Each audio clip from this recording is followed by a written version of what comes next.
تو پھر وہ کیوں چاہتا ہے کہ ہم تحلیل کریں، تسبیح کریں، تحمید کریں، تمجید کریں؟ کیوں؟ اس لیے کہ انسان جو زبان پر مسلسل ذکر کرتا ہے، کچھ نہ کچھ اس کا اثر اس کے نفس میں ضرور پیدا ہوتا ہے۔ ہم اس کی وحدانیت کا کلمہ پڑھیں گے، ہمارے اندر انفرادیت پیدا ہوگی۔ ہم اس کی تسبیح کریں گے، ہمارے اندر کثافتوں سے دوری پیدا ہوگی۔ ہم اس کی تحمید کریں گے، ہمارے اندر بھی صفات حمیدہ پیدا ہوں گے۔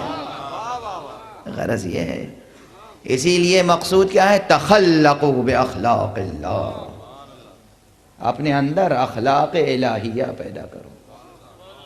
کیا پیدا کرو؟ اخلاق الہیہ پیدا کرو۔ وہ صفتیں جو رب اکبر کی ہیں وہ اپنے اندر پیدا کرو۔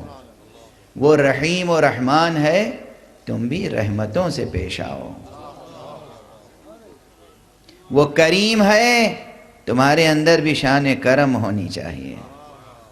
وہ عزیز ہے، تمہارے اندر بھی عزت نفس ہونی چاہیے۔ وہ عظیم ہے، تمہیں بھی عظمتوں کی اور حرمتوں کی پہچان اور اس کی پاسداری ہونی چاہیے۔ حرمتوں اور عظمتوں کو پامال نہ کرو، ان کی امانت داری کا